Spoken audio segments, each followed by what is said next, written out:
Hi, everybody. Welcome back. We're going into our afternoon sessions for ScaleX, and we are going to kick off with our first presentation by Frederick Kautz from doc.ai, and actually a talk that I've been looking forward to because now we're going to talk about something other than boxes and wires and code, and we're going to talk about scaling teams and partnerships. So, Frederick, it's all yours. Perfect. So I'm going to share my screen and then we'll get started.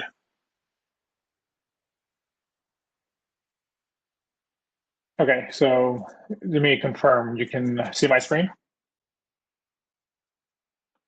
Perfect. Yep. Okay, so we're going to talk about scaling partnerships and teams. And we're going to start small, cover a little bit of concepts, and some of this may seem obvious once you hear it, but it's often good to hear this stuff just so you can formally think about it. So the first important thing that we need to focus on is alignment. So when you have good alignment, you generally end up with good with good outcomes, or at least it allows you the ability to determine whether or not you're able to work with each other. And a really good way to tell, a good litmus test is, and it's not a guarantee, but a good litmus test is if people are generally content, they're working the space, you see there's good momentum, it may be a sign of good alignment. You have to look at other factors. That's not enough because they may be in good alignment, but going in something that's not relevant towards the business. So you do have to be careful with that. But in general, you do want to make sure that people are well aligned, that they're working together. If you have bad alignment, then if there's problems within the team, then you're putting yourself over at risk. And so bad alignment tends to lead towards poor communication, a higher risk of failure, and in the long run, a general lack of happy people. So in terms of developing good alignment, though, you can't just look at the people. You also have to look at the organizations, and the organizations have to be aligned. So again, if your organizations are not aligned, copy and paste everything from before, you're putting yourself at risk. And in reality, you actually need to have alignment across the board. It's not enough for the two engineers to be aligned. You also have to have alignment from the companies, and the people have to have their alignment up and down the chain. So there's ways to try to manage this alignment. And this could be through incentives, could be through how you set your company up for promotions or so on. And generally, once you get that alignment, then you help reduce the risk because you have good communication. So in terms of communication, one of the things that you want to look for is not just are they communicating, but is the communication effective? And there's various forms of communication you have to look at. So you look at development processes, metrics, contracts. You could have bug tracking, CI/CD systems, code. So anything that conveys information is part of your communication patterns. And so you need to constantly be reviewing these. Something that's good today, as your team grows or the conditions change, you may need to adjust them. So try to work out where is the communication happening? Are they happening in the right spots? And also let it grow organically a bit as well. Don't come in and say this is the one true way to communicate. But rather, every team is different and people have different strengths and weaknesses. You want to get buy-in on the communication strategies and push forward on the ones that are proving to be effective. And so a large part of this ties into what's called the development process. And this is from the Standish group. They've released a set of reports, and they call them the chaos reports.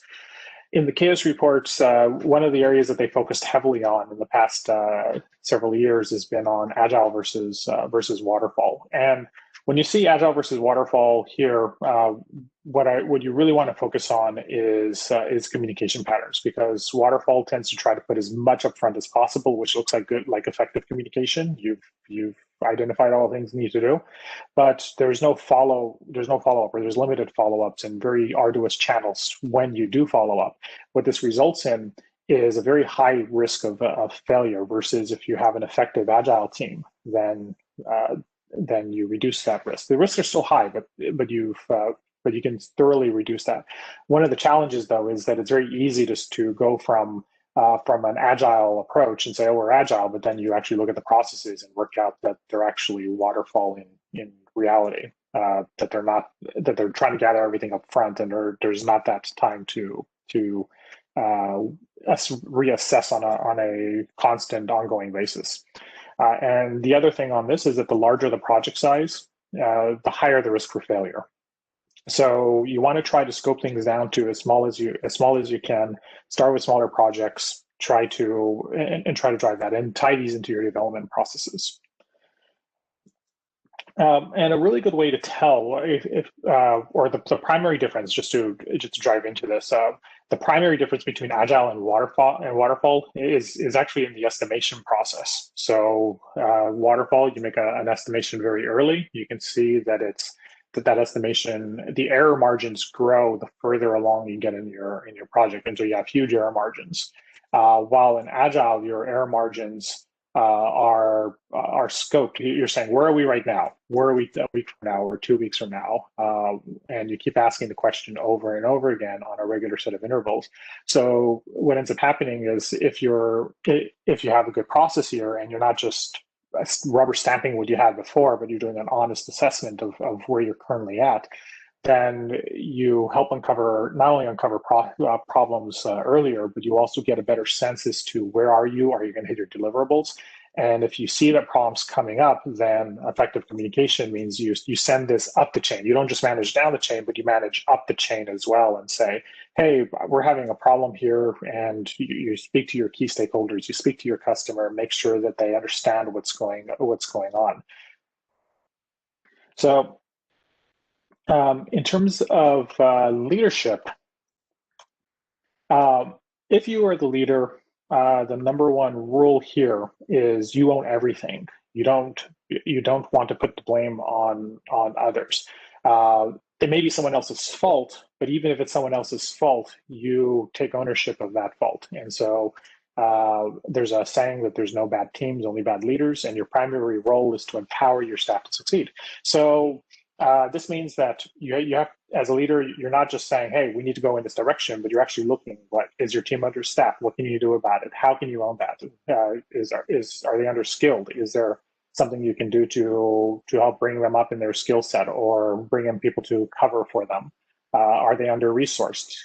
Same thing. Maybe you reduce the scope, or maybe you bring in more people, or you try to work out whether you can get help from another group. Regardless of, though, you have to take ownership of the problems and the related failures. And if you do anything less, then you are risking failure of your mission. That being said, it's important to not micromanage, though. You want to delegate, because when you're micromanaging, you'll become overwhelmed with all of the details. And so what you want to do in terms of delegation is first start with a simple plan. Make sure everyone understands it. And this is incredibly important, because if everyone understands the plan, then anything that falls out of alignment with it, you've empowered them to work out, okay, how do we fix it? If there's anything that is moving us towards a direction that a decision has to be made, and we're heading off in a direction we shouldn't, then you've given the team enough information so they know where the goal is. Like, what are they trying to do? A lot of teams start off trying to look more like the left path. It's like, you're the leader, you're going to give directions, you're going to have tight control, and you end up with a very top-heavy set of decisions, and you have a lack of power. The further down you go, there's less power. Let me rephrase. decisions made at the bottom that are meaningful. So what this means is that you're afraid of making decisions, not be afraid of decisions, you're afraid of making mistakes. And so you try to control all the decisions, but in reality, you end up being a bottleneck. And so what you want to do is you actually want to try to move it towards something that's more closer to the right. You still maintain that control and direction, but you empower your people underneath in order to drive your decisions. And those people is, for example, you may have someone who has a major problem and they haven't quite figured out how to resolve it. They spent the last, let's say, 2 days trying to work out ways to resolve it. They come to you for a 10-minute meeting to describe the problem. You can give them additional context so they can make a better decision, but they've been spending the past 2 days trying to work out how to fix it. And it's very unlikely that within 5 to 10 minutes that you're going to be able to make a more informed decision than them, if on the condition that you give them the context. So they're coming to you and they're saying, I don't know how to potentially fix this. You can give them resources. You can give them the mandate to ask for those resources, and you can give them the context to work out here is how it fits in the broader situation, and here is the priority of how important it is to fix this. Because the decision may be, let's go do something else. It's not important to fix this thing now. So you want to try to empower people who are working under your direction to be able to make those decisions and have them make the decisions. And so once you have an effective team that you're working with, you can go up the scale and say, well, how do you get multiple teams to work with each other? And this is where we get coalitions. And coalitions you tend to see them if you're working across business units, or in the larger scenarios, you tend to see coalitions working across multiple organizations, where you may see 2, 3, 4 or more different companies working in a single effort, in a single endeavor. So one of the skills that is important to learn is how to build and maintain those coalitions. So if we look at the definition of coalition, it is a temporary alliance of distinct parties, persons, or states for joint action. So think of it like you have this joint alliance. So things that you have to look at is, is there alignment there? Can we maintain that alignment?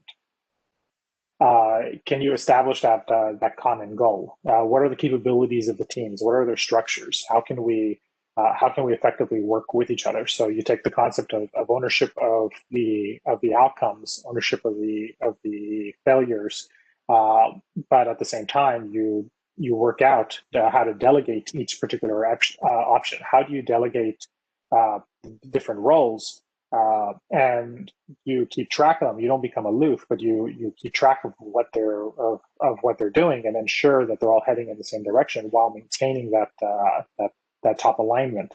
And coalitions are expensive because you have this additional communication barrier that you have to jump over, and you have to ensure that you keep this alignment in a much more vigorous way. So you have to look at, does the benefit of building the coalition outweigh the cost of it, or does it outweigh the risk that you're imposing on yourself? And if so, then the conditions may be right to try to build one. And so what you want to do with it, things that I find work with the groups that I've worked with, and this is true for both open source and some of the closed source things that I've worked on, is you have to establish some form of a vision or a mission, a key objective or set of objectives. And this is different from, we want to build this specific product. The mission is, what is it you're actually trying to do? Like we're trying to improve security if you're doing some for a specific area, or like in network service mesh, we're trying to make it easy for things to connect and interoperate with each other. The fact that it's network service mesh doing it in a specific way is not the mission; it's how we do the mission. And so yeah, you want to make sure that all the key groups understand, and that you have buy-in, and that they've gotten their teams to buy into that. If you don't, then you don't have alignment. Go back to the first set of slides. And once you have that, you want to establish measurable milestones, measurable goals, and make sure that everyone understands the milestones and goals. And these are not necessarily set in stone. You want to make sure that you're doing this in an agile way at the top level, so that as problems arise, you're constantly looking and saying, are we doing this in the right way? Or rather, are we doing this in a way that is going to lead us towards success, is a better phrase. Once you've determined those milestones and goals, and you have the teams and you've determined the capabilities of the teams, then you want to determine the lines of responsibilities and begin delegation. And you do the delegation remembering that as the leader of this coalition, or as a leader of this coalition, that you are owning the failures, even if it's another team.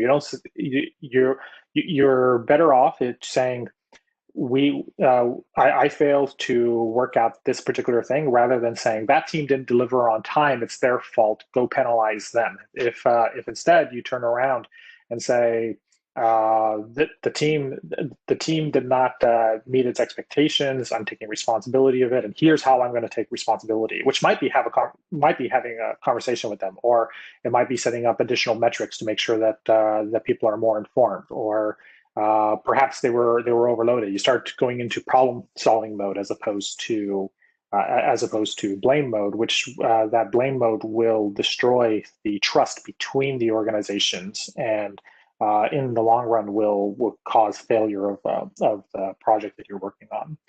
And the final thing with this is that you want to establish a cadence with the team at large.